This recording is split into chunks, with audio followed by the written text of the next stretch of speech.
From the writer's room at the 10-Speed and Brown Shoe production office, it's the IGN Digigods. And now, two men who spend their days solving crimes, but their nights solving different crimes. Wade Major and Mark Kaiser.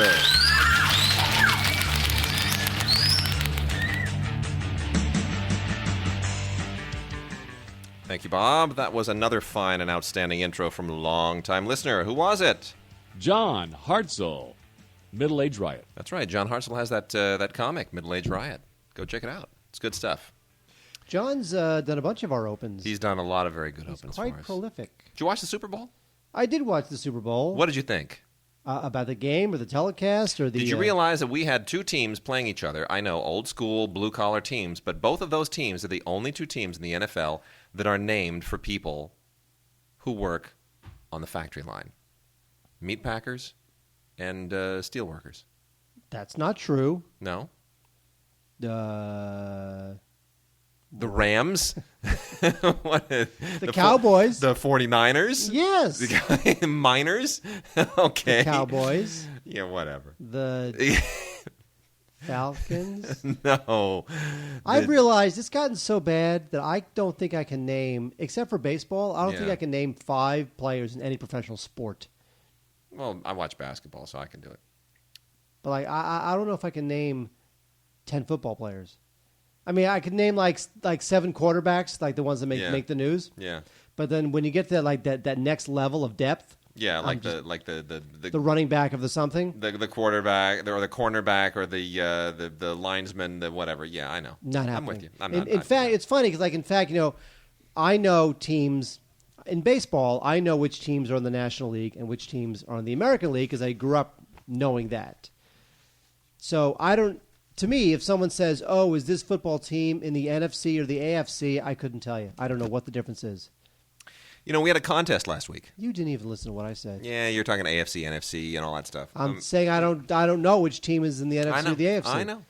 We had a contest, and we were giving away 2 prize packs of the DVD, a poster, and a mini comic book for the remarkable, wonderful Let Me In. And we had 2 winners. You said you were going to let me pick the winners. Oh, no, I had to get the names of the publicists, so I had to pick those winners. I wanted to pick the winners. I'm sorry. You lied. I had to. Well, our winners were Mario Mendez and Jeff Arca. Oddly enough, and it was like bizarre, they're both Californians. Wow. No, but we never get Californians winning these things. It's just very strange. They're in our backyard. We've also not gotten anyone from Minnesota, Mississippi, Washington State. Have we not? Or you I have don't no know. idea? I'm just assuming. You're just assuming. Well, congratulations to them. Yes. Let Me In is a terrific movie. They'll be coming straight from the studio, and let us know if they don't. And when we say straight from the studio, we mean it could take forever. But here's the thing: is that it'll come. It'll come. It'll come. Yeah. Here's the thing: I'm looking through Home Media Magazine, and we talk often about how a lot of films go straight to DVD now. Too many, actually. And usually that means it's the movie's a piece of junk. Yeah. Now check out this cast. If I said to you, there was a crime thriller starring Megan Fox, Bill Murray, and Mickey Rourke. It should have been theatrically released. You would say at least you can throw that thing into 100 theaters. Yeah, absolutely. See what happens. Sure. Straight to DVD. Unbelievable. Now, Bill Murray, you realize how Bill Murray picks projects. Bill Murray does not take phone calls. I know. You can't pitch Bill Murray. No, he's become very Kubrickian in his obtuseness. And yet, completely random in the scripts that he responds to. Totally. You've got to just put it in the mail. Yeah. And you hope for the best. It's true. He either calls you really or he true. doesn't call you. You know what? You can call his agent. You can call his manager as much as you like. That's true. You can call him 1,000 times. Ain't gonna happen. He'll either respond or he won't. Yep. And somehow, for some reason, he responded to Passion Play and is going straight to DVD. Street date May 24th. Who directed that? That was directed by... You got a director on that there? It was the guy who wrote The Recruit. Yeah, that's interesting. So for some reason, the guy who wrote The Recruit wound up... That is so strange. he wound up attracting Megan Fox, Bill Murray, Mickey Rourke, and Rhys Ifans, who's also good, and Kelly Lynch, who used to be a little hottie back in the day. Did I mention that I actually I have finally gotten rid of every single cassette tape that I ever owned? Yeah. Done. I digitized everything this last weekend, all the last cassette tapes, which included some very terrifying stuff of me and a bunch of friends when we were kids. And even a recording of Radio Tirana, the Albanian communist radio broadcast on shortwave that you could sometimes get on FM bands. No one cares about that. Tell people what you and your friends recorded. When we were younger, we did a completely improvised Star Trek episode. Just four of us, just sitting in front of a boombox with the microphone on, doing the characters and the sound effects and the musical cues, the whole thing. Completely improvised. Like the plot makes no sense. It's just a whole lot of cliched lines and sound effects for doors opening and music cues. And I used to have and still do have the same thing. I used to do phony radio shows. Yeah, I'd be a DJ. Yeah, it's ridiculous. And I have those cassettes. And no one else will ever hear that MP3. Oh, come on. No, it will never go out. I also have a bunch of recordings of myself doing the color commentary for the Cal State Northridge football team when I was the color man for the Matadors. Wow. I was absolutely dreadful. I was absolutely. You know what? I was so. I may have talked about this before. I was so bad. I didn't even know the names of the positions. That's awesome. You were like the Dennis Miller. Exactly. The defensive version of the center is like the nose tackle. Yeah. Like the center and the nose tackle line up. Yeah. I would get them mixed up. I don't know. Center and nose tackle. What the hell did I know? I was terrible. I was better at baseball, but football was terrible. But I do have all those recordings. That's pretty cool. I'm gonna put those on YouTube. Yeah. On YouTube. So I'll get some classic stuff out of the way here first. Elia Kazan's America, America, which has been craved on DVD for ages and ages, and actually came out as part of the Elia Kazan boxed set a couple of months ago. Finally out as a solo DVD. I highly recommend this. If you have not seen America, America, it is very much Elia Kazan's own sort of... it's basically like his family's biographical saga. It is a lovely film, very uncharacteristic of Elia Kazan. He wrote it, produced it, and directed it, and it's extremely personal. It's one of the great immigrant stories ever put on film, and it's basically, like I said, the spiritual biography of Elia Kazan's own family and how they came here as Greek immigrants. Excellent, superb film, just beautifully made. One of the great kind of independent films of an era when there really weren't any independent films. It was made in 1963, and yet it feels strangely like a foreign film from the 60s, even though it kind of really wasn't. But beautiful, beautiful movie. So now out finally in a solo version. And then the Elia Kazan box set is amazing. Yeah, it's terrific. You get it in that as well. And then we also get a couple of 20th Century Fox has taken a cue, and I don't normally praise 20th Century Fox for their Blu-rays, but because they're usually crappy, but they've done right by their library here. They took a cue from what Warner Brothers is doing. What do I mean, take a cue? They ripped them off. What? The Warner Brothers Blu-ray books, where you get it in a little book format, and the disc is in there along with a really nice bunch of glossy pages that make it feel like you got a little mini coffee table book with a Blu-ray. Well, they're doing that now, too. They completely ripped off Warner Brothers, but it's good. They've given us All About Eve and An Affair to Remember. Now, I'm a lot more fond of All About Eve than An Affair to Remember, but, you can't go wrong with either of them. Tons of wonderful extras here. Audio commentary on Affair to Remember with Marnie Nixon and Joe McBride, formerly of our group LAFCA. You never met Joe, did you? I did not. Joe was an interview subject in our documentary in Schlock as well. Terrific. He's a great biographer. He's a really good writer, a great critic, tremendous historian, and he does the commentary here along with Marnie Nixon, who of course is the amazing singer, the legendary singer who was in My Fair Lady. Well, she did the voice in My Fair Lady. She did Audrey Hepburn's singing voice. She did a lot of other singing voices, including Natalie Wood's singing voice in West Side Story. West Side Story. But she also appears on screen as one of the nuns in The Sound of Music. So Marnie Nixon, a real legend. And then a lot of little looks back, kind of little bio things on Deborah Carr, Cary Grant, Leo McCarey. It's beautiful. A little AMC backstory. Really, really nice job there. And then on All About Eve, which was nominated for heaps of Oscars, I think it was 13 or something at the time. It's still 13 now. It'll always be 13. I think it was the most ever that any film had ever received. Most nominations at the time. I'm not sure that that's held, but anyway, 14. Maybe it was 14. Anyway, Can we give these away? What do you want to give away?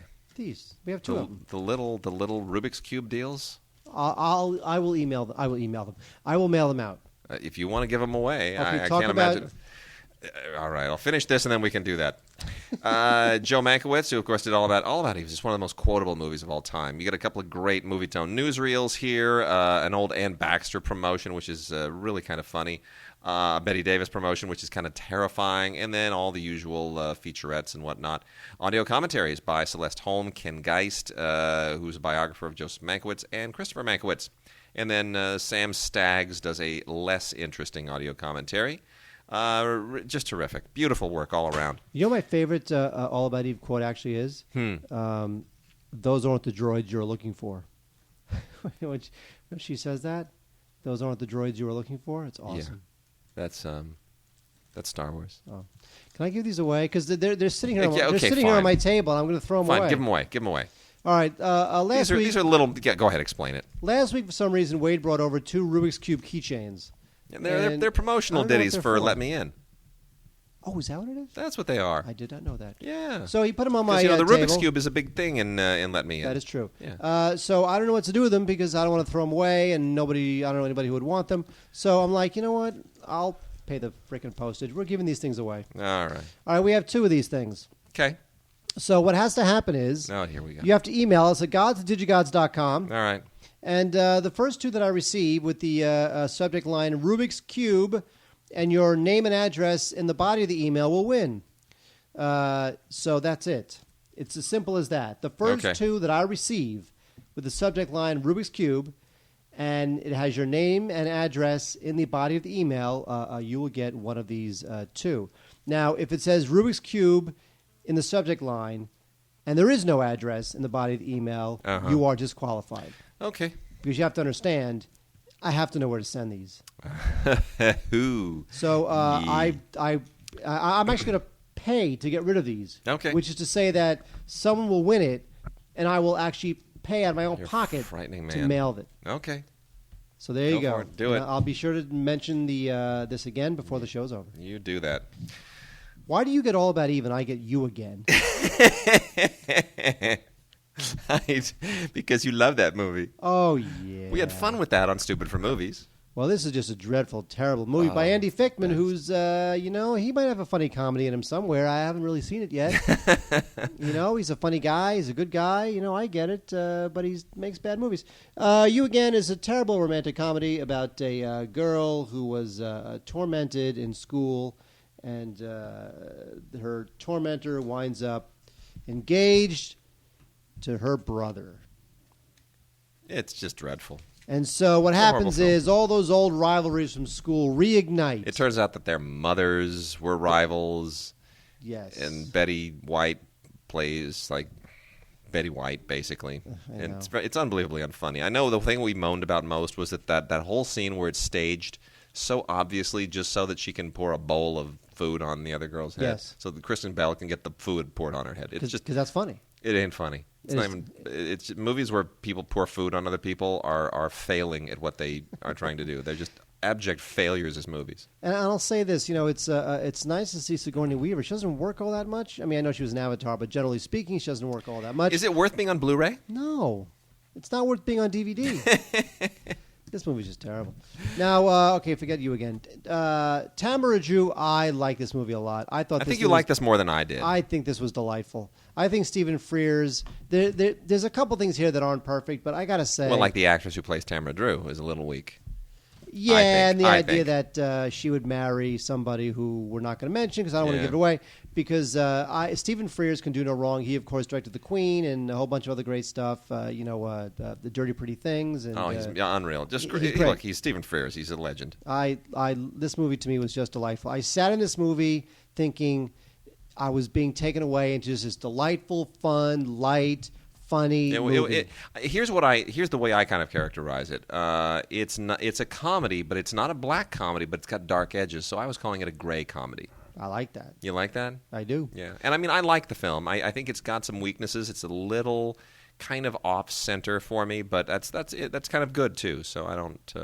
I do recommend it. Special features include a making of and a commentary with Gemma Arterton, who's a little weak in the lead. I will say this: it is a surprisingly good Blu-ray because I didn't think it was visually all that stunning, which is surprising because I think Frears usually makes much better looking movies. It's all very kind of bright, but it's quite a good Blu-ray, and I'll tell you, cows, rent it, cows, Tamara Drew, rent cows, it, rent it, cows, rent it, rent cows. Okay, so you got stuck with you again. I got stuck with Beverly Hills Chihuahua 2. Wow. Let me emphasize this: Beverly Hills Chihuahua has a direct-to-video sequel. This is a Blu-ray DVD combo, just so that you got it in all possible forms, so you can contaminate everything that you've got, the Blu-ray in the house, and then pop it in the thing in the car, keep the kids occupied. What are you going to say? Does it really matter what this is? It's freaking Beverly Hills Chihuahua 2. So it's like more Chihuahuas, like lots of Chihuahuas, and all the usual dog movie crap that, oh, isn't it cute? Ooh, look, they're mischievous. And there you go. They get into trouble. Oh, my gosh. Can you imagine if there was a dog movie about a dog that did not get into trouble? It just slept? It just kind of ate and slept and fetched and pooped and walked around. Just enjoyed its walks and just didn't cause any problems. That'd be great, wouldn't it? No.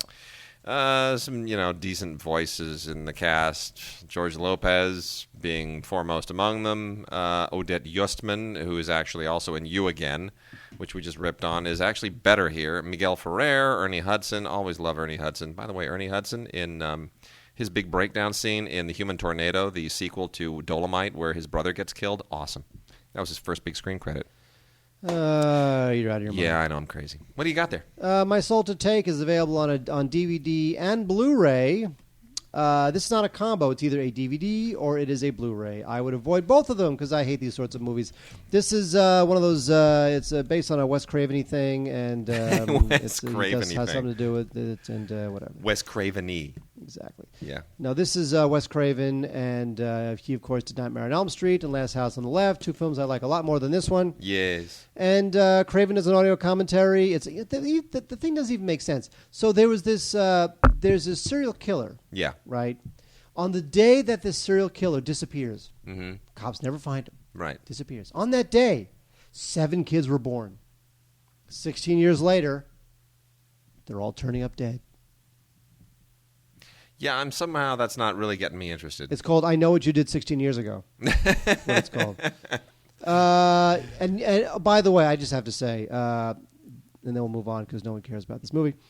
It's bad when the only blurb they can get for My Soul to Take is spine-tingling and perfectly creepy from Jackie Barnes at Mark at the Movies. Wow. Mark at the Movies. What is that? I don't know. Is that a website? Is that a TV show? Is that a radio show? Is that a blog? I don't know what that is. Let me see. You're actually looking at that? Yeah, I want to see Mark at the Movies. What's this? God. Mark at the Movies. I don't know. It sounds like you. All right. That's me. I Spit on Your Grave is a classic exploitation slasher gore film. It is the ultimate in female revenge movies. What's kind of weird is I look at this and I'm like, wow, that movie was made the year after Star Wars because it feels like it was made in the 60s. It really does. It's very exploitation. It feels very 68, not 1978. It's basically the story of a woman who is just brutally, brutally raped and decides that she's going to go out and she's going to just unleash hell on her rapists. And oh my gosh, it is really over the top gruesome. The writer director of the film, Meyer Zarchi, does the audio commentary on the DVD and the Blu-ray. And as if that's not all. Now, mind you, this movie is not for the faint of heart. Even though it's a little bit cheesy at this point, it really. Well, the actual rape scene.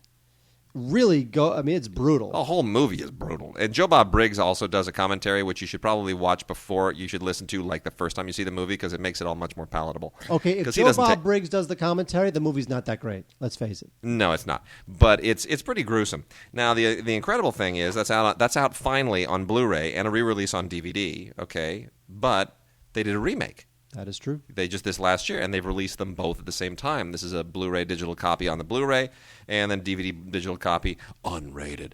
And I got to tell you, it ain't as good. It's a lot more money, like all of these reboots that they're doing. It's a lot more money and a lot more sizzle and style and whatnot, but it just kind of takes the edge off of it. It doesn't feel as shocking, as horrific. Well, there was, you can get away with so much more now. There was something underground and surprising about and exploitation-y about I Spit on Your Grave, the original. Yeah. Now it's just another one of those Michael Bay-ish looking things where they're all shot through a blast furnace, and you can get away with anything now because it doesn't have that shock. That said, I'm going to recommend both of them on Blu-ray. Even though the new one is a really sharp Blu-ray. I mean, I don't think it's as good as the original, but it certainly makes use of the format. But something about the original, even though you kind of get a grittier feel on the DVD, it's watch it on the Blu-ray. There's the grit comes through maybe better on the Blu-ray, I think. I don't know. You're right, Wade. You're right, Wade. You don't know. Well, Mark, You Again was a pretty horrible romantic comedy, and we say that all bad romantic comedies star one of two actresses, right? Katherine Heigl. Or Kristen Bell. We got the Kristen Bell one out, and now comes the Katherine Heigl one. We hated this movie, too, Life as We Know It, which it's got the two kisses of death, Katherine Heigl and Josh Duhamel. And look, let me be honest. I like them both. I do. I think Josh Duhamel is a nice guy. I think Katherine Heigl is cute and adorable and wonderful. I just don't like seeing them in movies. Stay on TV, both of you, please. Anyway, this is an absolutely horrible movie about two people who have a date and they don't get along because he's kind of a slob and rude and she's just prim and perky and perfect and has ambition and he doesn't. And they were set up by their best friends and it didn't turn out. Flash forward years later, those best friends have a cute little girl and wind up getting killed in an auto accident. And in their wills, they say, we would like our best friends who can't stand each other to raise our child together because it will scar the child for life and ensure that our tragedy becomes a complete full-blown family tragedy. It's a very tragic meet cute. Like, in romantic comedies, the meet cute is always when... Yeah. They both kneel, they both drop something on the ground and they bump their heads and they're falling in love. Here, two people have to die for them to fall in love. It's ridiculous. It's tragic. Anyway, this has all of those horrible cliches along with all of the worst baby movie cliches, and I hate baby movie cliches. I don't ever want to see another scene of people changing diapers for the first time and expressing this revulsion and horror at just they can't believe. Yeah, you can. It's a baby. Get over it, for crying out loud. Unbelievable people. Anyway. Stupid baby. Yeah, stupid baby pooping too much. Everyone hates babies. We hate babies. Babies and their babyish babiness. Yeah, and their, inability to control their bowels. Babies. Anyway, we've already talked too much about this. It's got a whole bunch of completely self-serving featurette material on it. We just can't recommend that. You know what I can recommend? Amazing. One of my favorite films of last year. If you missed it, you missed a treat. It's out on DVD and on Blu-ray. Forget about the DVD. Go straight to the Blu-ray because this movie rocks. It's kind of a funny story. Babies. Awesome movie. Got no Oscar nominations. It's just completely vanished from the landscape, but it is a completely brilliant film. This is wonderful in every conceivable way. Written for the screen and directed by Ryan Fleck and Anna Boden, who did Half Nelson and Sugar, which are much more serious films. Funny thing is, they've been a real-life couple through both of those films, and when they finally get around to making a movie that's like a lighter romantic comedy, they broke up before the movie. Babies. Thank you. But they still... I like all these movies. I like Sugar was terrific. They're great. They are really great. This is like 85% of 400 Days of Summer, 600 Days of Summer, whatever it's called. 300 Days of Summer, 950 Days of Winter. It is it's very close. It's a similar kind of a deal. Really, really good. Unbelievable casting with this kid, Keir Gilchrist, who plays this kind of neurotic kid who thinks he's suicidal, checks himself into the psych ward, but they don't have the psych ward for kids is shut down, so he winds up in the adult psych ward, which has Zach Galifianakis in it. And of course, Zach Galifianakis is a little bit goofy, but he's also really good and very disturbed. And he meets a girl, played by Emma Roberts, who's also got some problems, and it becomes kind of a fluffy version of One Flew Over the Cuckoo's Nest, a little bit of coming of age crossed with Cuckoo's Nest. I just love this movie. It's just really, really good. It is based on a book by Ned Vizzini. I have not read the book, but this is just a wonderful, wonderful film. I cannot recommend it highly enough, and I'm just going to say two words: Under Pressure. Greatest cinematic moment of the year. Amazing. And you get the Blu-ray. A lot of crap on the Blu-ray that you'll never ever watch and forget about it. The Blu-ray just rocks. Wade, 2 more Blu-rays, Wade. Then we got to move on because we got a lot to go through, Wade. We got a lot. 10, Blake Edwards 10. Now, Finally. When Blake, it's the first time on Blu-ray. When 10 came out in 1979, it was a big deal. Yeah. Bo Derek became an instant sex symbol. And Dudley Moore, of course, one of his funniest roles. And this is Blake Edwards, who passed away recently. Blake Edwards, of course, did everything. I mean, Days of Wine and Roses, and the Pink Panther movies. And he also did Julie Andrews. He did Julie Andrews. Yes. Well, he also did S.O.B., where Julie Andrews bared her breastages for everybody to see. I wish she hadn't have done that. I wish the same. But no, 10 was a sensation at the time. It's very funny. Dudley Moore plays a 42-year-old. He writes music, and he's got a great girlfriend played by Julie Andrews, and yet he lusts for Bo Derek. And the iconic shot of Bo Derek in the gold bikini coming out of the ocean is an all-time classic, and it's a great midlife crisis comedy. It's just a great movie. So Blu-ray for 10, go for it, buy it, rent it, do something with it. Awesome. Wait, 10. can you talk about this? Let's do it, because I know you've just been having complete orgasmic reactions to that since the beginning of time. So go, have at it. This is one of my all-time favorite movies because it's your life. Well, it's just a great movie. I mean, come on. It's your world. It was my world at the time. Broadcast News is finally out on Criterion Blu-ray, and I could not be more thrilled. Man. I adore this movie like you don't even believe. I absolutely love every inch of this movie, every frame of it. You should buy this and don't play the same version twice. In fact, every time you play a version, you should box it up, give it to somebody, pay it forward, and then go buy a new version. There you go. New copy of it. This is, and I talked about this, I think we talked about this last week, where when this movie came out, not only was I working in broadcast news in 1987, but my boss looked just like Holly Hunter. So I lived this movie at the time. William Hurt, Albert Brooks, Holly Hunter, all about the world of news, and it is funny. Albert Brooks is hilarious. I have 2 words for you. Yes. Flop sweat. What I actually love about this movie, being of course the big Francophile geek that I am, I love Francis Cabrel, who's a French pop singer. Kind of does folksy pop stuff. Nobody here knows who the hell Francis Cabrel is, but there's a scene in here where Albert Brooks is singing along to a Francis Cabrel song, like word for word, and it is just it's so much joy to me to watch that scene. You're out of your mind. Really good. You're out of your mind. Yeah, I know. But what's interesting here, this was, of course, was written and directed by James L. Brooks and just brilliant all the way through, is this movie was, in a way, a little bit prescient because Albert Brooks plays the old school guy who's the real journalist, but he's not telegenic. William Hurt plays the very network broadcast, gravitas-looking guy who was really an idiot. And Holly Hunter is the news producer caught between them. And I love it. I love this movie, Broadcast News. It looks great on Blu-ray. There's a lot of great features on it, extras on it. Of course, there's a booklet because it's Criterion. There's always a booklet. And it's good stuff. High-definition transfer approved by James L. Brooks. And I'm telling you guys, you got to buy Broadcast News on Criterion. It is absolutely fantastic. Love it. Fantastico. Okay, I'm going to give you a couple of weird ones real quickly here. From Cinema Libre, we have El Superstar, The Unlikely Rise of Juan Frances. I'm going to say that again, Mark. El Superstar. You want this, don't you? Wait, that's Spanish for the superstar. Very, very close. This is about a guy who was adopted by his, he's not Mexican, he's not Latino, but he's adopted by his nanny and stepfather, played by Danny Trejo. Come on, give it up for Danny Trejo. He's adopting a white kid in a movie. It's too funny. I think Danny Trejo will do anything. Anyway, he's raised to be a ranchero singer, so it's, the whole kind of ugly duckling, fish out of water thing is really kind of pushed to the edge. But it has kind of a sweet little side to it as he grows up to become a very successful and endearing pop star in ranchero music. All right, whatever. Yeah. No, I got one more weird culty. One more weird culty here before we get into that. And I like that movie a lot, by the way, this one. And by the way, I'll be honest, I didn't see it, so I'm going to borrow it from you and I'm going to watch it. Okay, you do that. We have Carnival Magic on Blu-ray and DVD, fully restored. And I know what you're thinking. Carnival Magic? What the hell is that? I'm going to tell you what it is. That's why we do this show. That's why we're here.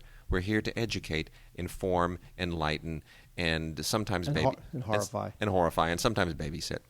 In 1982, Al Adamson, who was a big cheeseball, just made schlocky, horrible, dreadful movies. If you look up Al Adamson's name, he just makes the worst movies.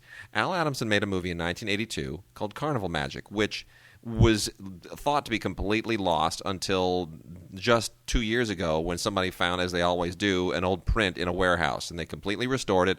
And now here it is in a DVD and Blu-ray combo pack. This movie is about a carnival magician whose career is on the wane, and he resurrects his career by teaming up with a talking chimpanzee, but then rivals kind of pop out of the woodwork, and you get this whole soap opera that transpires at the carnival. Talking chimp and a magician. You can't go wrong with that combo, Mark. If I see another movie where a talking chimp and a magician... Right? Yeah, really? Totally. Right? I know, right? For sure. Well, anyway, this is from the Cultra line, and it includes a bunch of interesting little tidbits. Not great extras, but they're okay. The audio commentary with cult film historian Joe Rubin and Eric Feltner, Elvin Feltner, who produced it, is fine. It's adequate, and then you get the trailer and the TV commercial and a little restoration demo, so that's all fine. But the movie itself is just so weird. You got to at least rent it. And then last on the cult stuff, Alex Cox, who just honestly he's gone over the edge. It's over. I know it's so over for him. But anyway, Alex Cox has done the amazing Repo Chick, which really is not in any way as good as Repo Man. I'm not quite sure what he's trying to do here. But it's an attempt to kind of get his career back on track. But it really is. It's kind of over. It's kind of over, Alex. I'm sorry. Repo Chick. It's like... This is the guy who did Sid and Nancy. I know. And Repo Man. I know. And Sid and Nancy and Repo Man, the sequel, where Sid and Nancy and the Repo Man. Oh, that would be great. That's what he should have done. It was after that big nuclear explosion in Repo Man. You remember at the end, there's like some of the explosion. And then the car goes up in orbit. Goes up in orbit. And it's whatever ridiculous. happens like that. Okay. Anyway, Never Let Me Go. I really like this movie. I don't know why this didn't get more love at the box office. I just don't. Mark Romanek directed this, and I love Mark Romanek because Mark Romanek was a big commercial and music video guy, and then he did 1 Hour Photo, which I think is one of the smartest thrillers of the last 20 years. That's a good movie. That is a terrific movie. And some just really good stuff there. Well, this is based on a novel. He directed Never Let Me Go, based on a novel by Kazuo Ishiguro, who, of course, wrote Remains of the Day and many other fine novels and films. And it's kind of a Logan's Run-ish, futuristic sci-fi tale, but it never feels like a futuristic sci-fi tale. It feels like something that could take place a year from now, or even now, in just an alternate reality. And there's nothing technological about it. It's just about... It's sort of about what makes us human and what doesn't, and it raises these huge existential questions. It is beautifully, beautifully photographed, very touching and extremely well acted. Carey Mulligan can do no wrong. Andrew Garfield, I actually think he's better in this than he is in Social Network. And Keira Knightley, people rip on her, but I'm sorry, she's really good. I didn't see it. I wanted to see it. It's really good. Didn't get around to it. It's good and disturbing. Did you see Conviction? I did see Conviction. What'd you think? Because that's on Blu-ray too. Yeah, it's okay. Yeah. Tony Goldwyn, not a good director. Sorry, yeah. I'm going to say it. Look, there's some good stuff in here. I think Hilary Swank is very good. Look, the story is very TV movie and cloying, right? I think everybody knows what the story is. Her brother's played by Sam Rockwell's wrongly sent to prison, so she's got to, spend her whole lifetime becoming an attorney and blah blah blah blah. She becomes an attorney just to get him off. Row. Yeah, it's. And so what happens at the end is he dies. It's tragic. Wouldn't that be great? No, at the end, not only does he die, but she dies in a car accident rushing to death row to watch him die. That would have been an awesome ending. But that's not really what happened. It's a true story.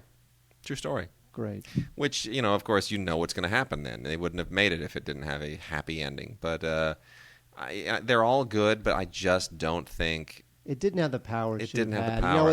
You know what it is? There's something... It's a real art where you take a movie where you know what's going to happen and you still make it surprising from moment to moment. And this movie didn't do that. Yeah. Well, it took me everywhere I thought it was going to take me. Tony Goldwyn and the real lady, the real person that Hilary Swank plays in the movie, Betty Ann Waters, they do the commentary. And I got to tell you, the commentary kind of makes you feel like they didn't do justice to the movie. They think they did, but they really didn't do justice to the story. Did I tell you that I had a very nice 15-minute conversation with Hilary Swank at the Fox Searchlight party? Yes, you did. I did. Did I tell you she was once astonished that I was actually running through Pacific Palisades on a 100-degree day? Yes, you did. Yeah, I thought I did. Okay, she was very good. nice. Yes. All right. By the way, Wade, guess what's coming out on April 19th on Blu-ray and DVD? I don't know. The eventual Best Picture winner of 2010, The King's Speech. Look, you were there. You were there at the social network evening, right, where I gorged, where I could not stop eating, where I just... It was like my Super Bowl party the other day. I just could not stop. True. I did not stop eating. But there, a certain friend of ours with whom we were sitting, a colleague, who will remain nameless... I should have taken this bet. He goes, "Oh yeah, Social Network. It's going to win everything. It's Best Picture winner. It's a lock." And I go, "Really? You think? You don't think King's Speech?" He goes, "No, not a chance. Not at this point." And sure enough, King's Speech has resurrected its fortunes and become a front runner. Right after Social Network ran the table on the Critics Awards, everyone thought it was a lock. PGA, DGA, BAFTAs, Oscars. It's all over. It is all over. King's Speech is going to win now. Because all the Guild Awards are giving it to King's Speech. All the organizations with voting members of the Academy. Where they are members of the guilds as well, yes. They are giving it to King's Speech. All the critic groups are giving it to Social Network. Yeah. Well, the last time that happened was Titanic. Now, the difference here is that Titanic also won the Golden Globe. In this case, Social Network won the Golden Globe. But that doesn't matter. The Golden Globes are irrelevant at this point. It's L.A. Confidential was the critics' movie that year, and Titanic was the darling. So in your Oscar pool, folks, I'm telling you. King's Speech. King's Speech. Go with the King's Speech. You got to. For now, the only thing I'll say is that Tom Hooper won in an upset at the DGAs. Yes. And I do consider that an upset. Because I kind of do, but I kind of don't. I feel like 10 other directors could have done that movie. And not that Tom Hooper did a bad job. He did a terrific job. I'm just saying 10 other guys could have done that movie. Adam Green's Hatchet 2. You didn't even hear what I said. Yes, you thought a million guys could have directed that movie, but it's not true. He does a very interesting job with the directing. It's really well shot. It's incredibly well shot and well planned. It's very unusual for that kind of a film. Adam Green made Hatchet, and then he made Hatchet 2 for some reason. It's basically the same movie. God help us all. It's now out on DVD and on Blu-ray in an unrated director's cut. And, look, it's, what do you want? It's a movie called Hatchet. You know what you're getting. You want me to tell you the plot? You want me to go, oh, yeah. This is a guy with a hatchet. This is a guy with a hatchet, and he chops people up. I mean, come on. Anyway, if you love these kinds of films, this is almost like an homage to them in many respects. It knows with a little wink and a nod and a nudge that it's kind of not necessarily in a league with the very best of this genre, but that it can sort of play to them, it can wink to them, and you get a cast commentary and a production audio commentary track here that make it a lot more fun than it really should be.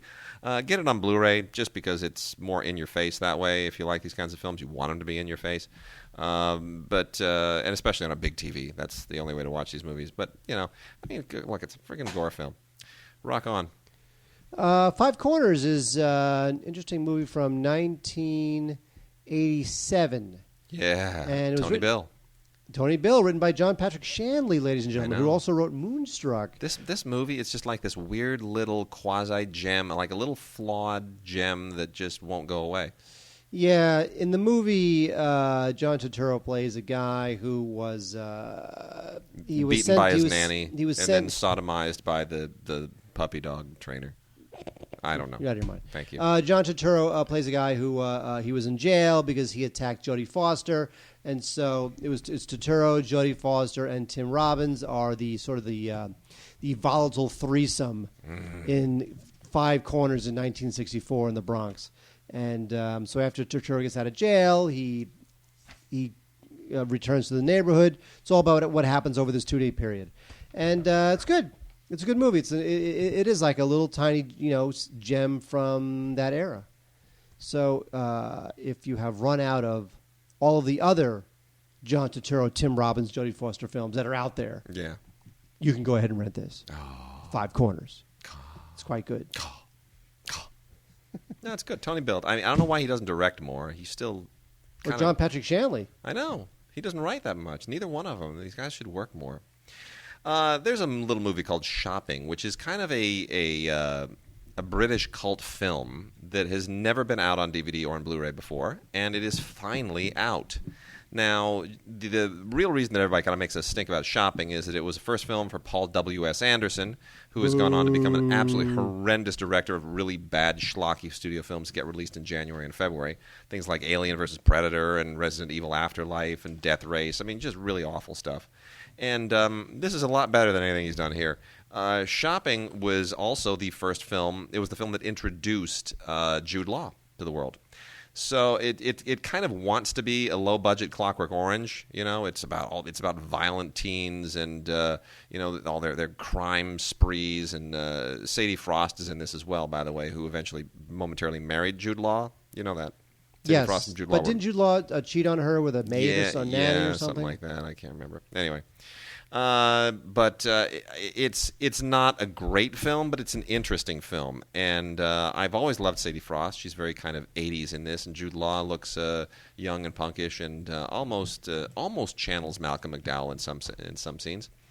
But it is more interesting than good is probably the best way to put it. You get a lot of audio commentary stuff here with Paul W.S. Anderson and Jeremy Bolt, who's his longtime producer. They've been a team. Didn't they also do like Event Horizon, those two? I think they did. Event Horizon. Oh, what a dreadful movie that was. Good music, though, by Barrington Falung. You know, Barrington Falung, who did the music for Hillary and Jackie. Oh, yeah, it's Mr. and Mrs. Falung's kid. Exactly, thank you. I don't know why I even talk to you. Here, the problem is why do I talk to you? Here's the thing. When you have an unusual last name, don't give your kid an unusual first name. Yeah, okay. You know, because then he or she is just saddled with two crazy names. Well, Shopping comes on Blu-ray and on DVD. Even though it is a low-budget film with a certain amount of grit, again, I'm going to recommend it on Blu-ray because I think it looks really good on Blu-ray. It's very stylishly shot. I'll give Anderson that much. It's stylishly shot and actually really it adapts to Blu-ray very, very nicely.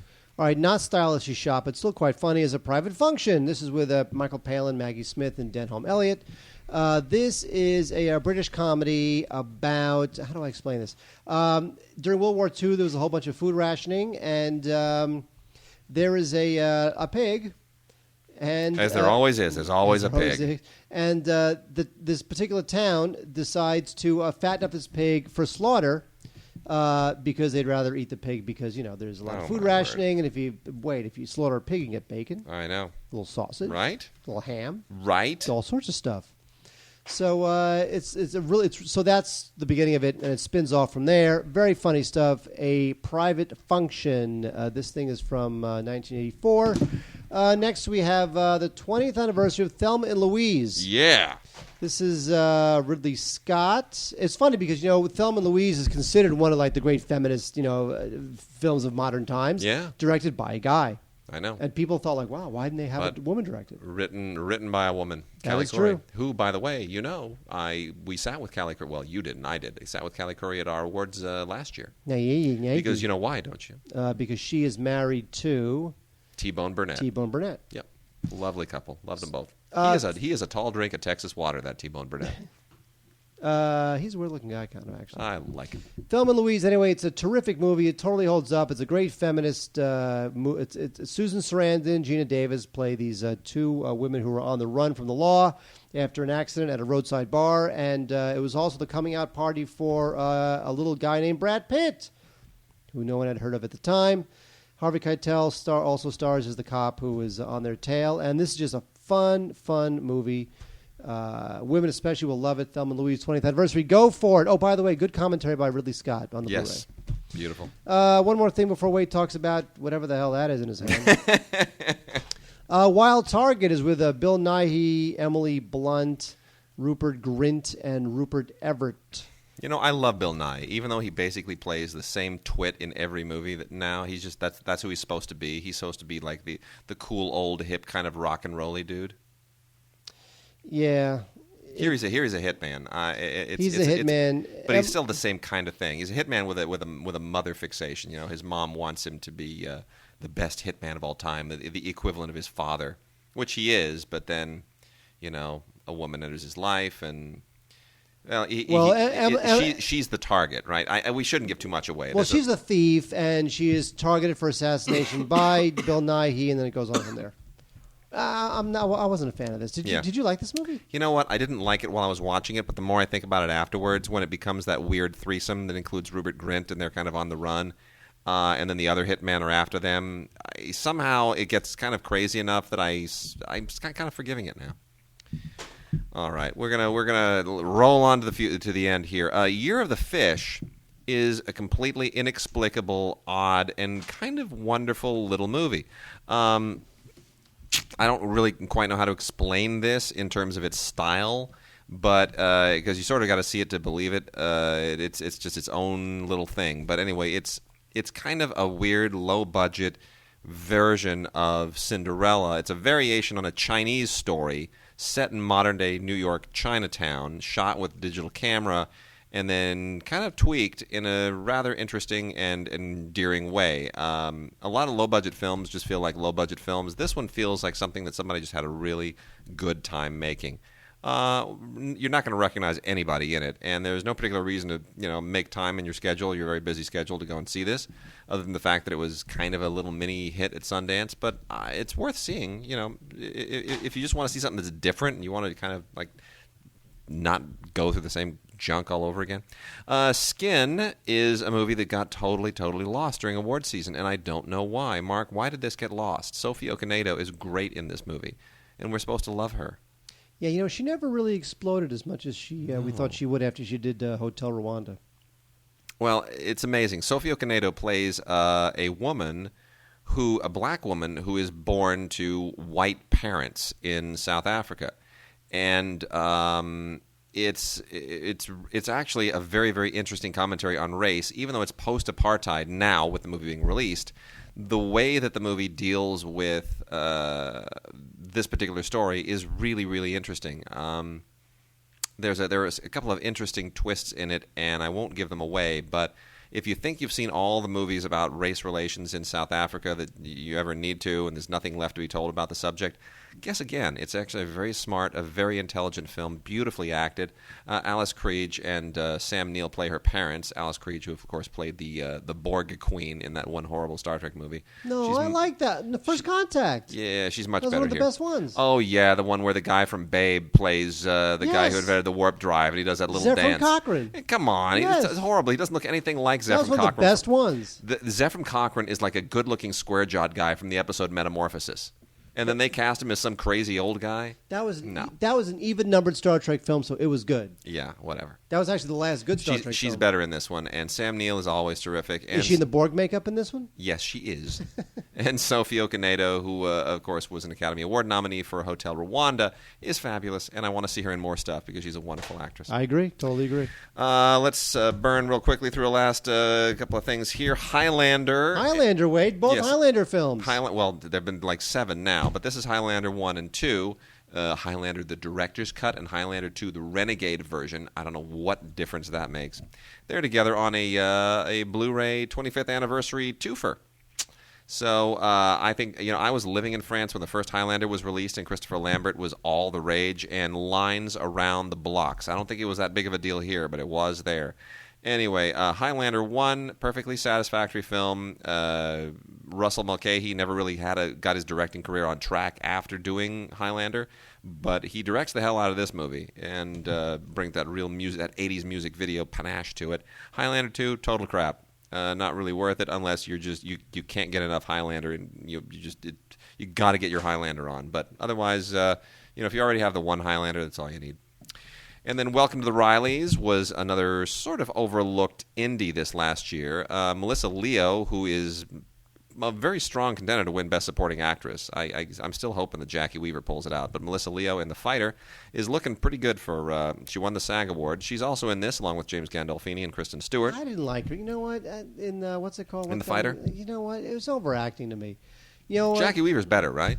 Yeah, you got to hope the think Academy so. thinks so. Well, yeah, because got to keep my streak alive. But the problem is that Christian Bale, in my estimation, Christian Bale and Melissa Leo overacted like a bunch. Yeah, and that's really David O. Russell, who didn't quite he didn't rein them in. No, not and in the yet least. They're both going to win Oscars. No, for big Christian Bale's not going to win. Ridiculous. Christian Bale's not going to win. Who's going to win? Jeffrey Rush. I hope you so. kidding me? Christian Bale's not going to win. God, I hope so. They're not going to get... Seriously. Jeffrey Rush, my gosh, come on. He is that movie. All due respect to Colin Firth, Jeffrey Rush is that movie. I ate up every second of that character. God, was that funny. He was the best. He was, honestly, forget about supporting lead, forget about it. What performance this last year in 2010 just swept you away more than Jeffrey Rush? There wasn't any. There wasn't. That was it. It was. That is the performance of the year. It was the best. He's the best. I agree. He's I loved amazing. it. You got to give him an Oscar. Come on. I would. He's just wonderful. Hey, did you have 2 of those? Give me one. Oh, here. Yay! Wade Okay. just gave me a free Thelma and Louise. I sure did. Didn't know you liked the movie that much. Wade, by the way, I'm giving away 2 yes. Rubik's Cubes. Remind everybody about that. Here's the thing. These are 2 Rubik's Cube keychains from it's a promotional dealie for Let Me In. Yeah. The first 2 people to email us at gods@digigods.com and put Rubik's Cube in the subject line and put your name and address in the body of the email, you're going to win one of these. Yeah. Make it happen. All right, last handful of movies. I'll roll through these real quickly. Welcome to the Rileys was directed by Ridley Scott's son, Jake, and the performances are fine. It's a decent little ensemble piece all put together. Melissa Leo's better in this than she is in The Fighter, although I think they love her for Frozen River, which was 3 years ago, and everybody still has nuts about that. But it is otherwise an unremarkable family drama, and watch it for the actors. Don't watch it for anything else. Ridley and Tony, of course, produced it. Otherwise, Jake Scott wouldn't be getting any work directing because he's not as good as his dad or his uncle. And Ridley also produced Jordan Scott's film debut, I know. Cracks, which I saw last week. How was that? It's interesting. Yeah. It doesn't completely succeed, but it's interesting. It's got a very good sense of mood, not necessarily a great sense of character. But I think she's more talented than Jake. Uh-huh. I think there's more going on with her than there is with Jake. Very silly movie, Beauty and the Briefcase, starring Hilary Duff, who now apparently can't get anything but TV movie work because her feature career just completely derailed. Sucker. Yeah, this is a very, very tepid television movie for ABC Family where Hilary Duff plays, she goes undercover. She goes undercover to get this kind of fashion story. Whatever. It's a story about love, but I forget it. It's just. All right, wait. Watch how fast. Yeah. Watch how fast. Hold on. I got these. 3 more. Heck, there's no time to do these. Okay, cool. I'll hold these until next week, and watch then. How fast, because I'm okay. I'm taking all these to the video store. Okay. On Blu-ray, Elektra. This is the Strauss one-act opera that is performed here by some very talented folks from some country that I don't know about. Booyah. From the country Booyah. Then there's Richard Wagner's These are Rienzi. Yeah, that's really good, actually. Now, Rienzi is I'm not a huge opera fan. I like good opera, but Rienzi is. But this is 5 acts. This thing is hugely long. It is massive, but it's really cool, and you got to get it on Blu-ray because otherwise it just doesn't feel like you're bringing the epic home. What's interesting here with this new one called "The Ring Without Words" is this is based on Wagner's The Ring, but it has been Die Nibelungen. But it has been distilled into like a 75-minute or music only distillation, which is just totally interesting. It's an interesting new interpretation of The Ring. It's called beautiful. The Ring Without Words, and it's good stuff. It was performed by the Berlin Philharmonic. It's beautiful. It really is. It's lovely. The only thing that could have made it better was if they had Herbert von Karajan conducting. But he's dead. He's dead, so you can't do that. Well, he's available. We know where he is. There you go. Also from Wagner, we have another Ring Blu-ray called Der Ring des Nibelungen. Der Ring des Nibelungen from the good folks at That's Unitel highlights. Classica. This is just highlights of it. Very nice Blu-ray, though. Very nice Blu-ray. Very This nice is conducted by Zubin Mehta. You gotta love him. Yes. Mahler's Symphony No. 4. This is also on Blu-ray from the good folks at Lucerne Festival. Big, grandiose, wonderful Blu-ray performance. And the reason to get these on Blu-ray, I should emphasize, this is all stuff that's coming out from Naxos. There are various labels that Naxos handles, but all of this stuff, it's for the sound. You're thinking, why do I want to watch an opera in Blu-ray? You know why? It's not about watching it in Blu-ray. It matters. It brings it, makes it big and makes it clear, but it's the audio. Blu-ray is lossless, and if you're a real audiophile and you want to experience the maximum dimension for these recordings, Blu-ray is the only way to do it. I mean, turn the television off if you want, but just get the audio. It is amazing. Well, the one here from Opus Arte, which is nice, is 3 ballets by Kenneth Macmillan. Elite Syncopations, the Judas Tree, and Concerto. This is good because the music is from Scott Joplin. Yes. Who, of course, wrote The Entertainer, the famous theme song from The Sting. Yep. And Shostakovich. So, as you say, the music is gorgeous, and, of course, the ballet is a bunch of people in tights. But you know what? If you saw Black Swan and you were maybe inspired, you can check out the Royal Ballet. Cool. Ballet is cool again, isn't it? Well, thanks. Well, ballet's terrifying. Yeah. Okay, wrapping this up, we have the Choir of King's College, Cambridge. They are singing Handel's Messiah. Yeah. And this, of course, is just absolutely gorgeous. The complete libretto is also inside, so you can enjoy that. Now, the only one that I care about, really, of course, is Graham Parker and the Figs live at the FTC. I am a Graham Parker fan. Are you really? I am. I have the Mona Lisa Sister. You have such eclectic taste. I have the Mona Lisa Sister, was one of my favorite albums of that year. In fact, this particular DVD, not Blu-ray, contains a whole bunch of Graham Parker classics, including Chloroform, You Hit the Spot, which I like, Weather Report, and it's good stuff. Good stuff. All right, so that's Graham Parker and the Figs live at the FTC, and I can't even get into these. Wait, I don't even know what these are. Oh, here. I will make recommendation of a couple of these. Give me just a moment here. So just speaking about Herbert von Karajan, the great conductor who sort of represents everything that you would imagine a conductor to be, the way he looked, the way he moved, the dynamism of his madness. Herbert von Karajan is the star, as it were, of this amazing Blu-ray. It is the only collaboration ever recorded between Herbert von Karajan and Yehudi Menuhin. Jeez, say that 10 times fast. Yehudi Menuhin. This is the Vienna Symphony Orchestra doing Mozart's Violin Concerto No. 5 and Dvorak's Symphony No. 9. And here's the clincher, Mark. You ready for this? No.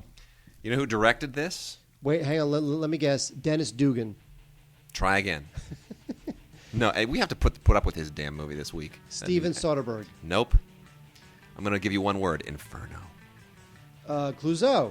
Henri-Georges Clouzot, the amazing, great, brilliant Henri-Georges Clouzot, the legendary French director, actually directed this incredible rehearsal and performance combination, which has, Menuhin is one of the great violinists of all time, Karajan, possibly the greatest conductor of all time.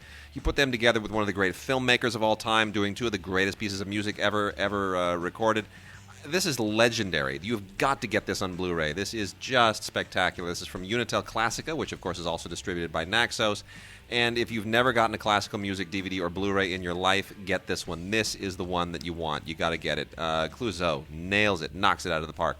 Tell us one more time about this giveaway thing that you're doing, Mark. Seriously, let's hear it. We have 2 Rubik's Cube keychains. They're mini Rubik's Cubes. Mini so Rubik's if Cubes. you have, like, plumber's hands, don't even think about it. You'll never short, figure these. Stubby hands, you mean? That's No. You have to have like cigarette smoker fingers, long, lithe, piano player fingers. You need to be able to like hold on to these things because it'll drive you crazy. The first 2 people to email us at gods@digigods.com and put Rubik's Cube in the subject line and give us your name and address. You want to tell us how to spell Rubik's Cube because you're going to get like rubric. Doesn't matter. Okay. I'm just more worried that they're not going to put their address in the body of the email. Oh, that'll disqualify them, won't it? Yes, it will. Yeah, well, so be it. All right, and we also urge you to check us out on Facebook. We got Facebook groups for Stupid for Movies and for the Digigods. We've also got our wonderful Digigods show, Stupid for Movies, at stupidformovies.com. We will be live Thursday evening at 8 p.m. Pacific Time once again, talking about this week's movies, including that dreadful Dennis Dugan movie that we're calling dreadful without even having seen it yet. Isn't that interesting? No. We are so objective, aren't we? No. Our objective is to be unobjective. So with that, we will see you next week. Bye, folks.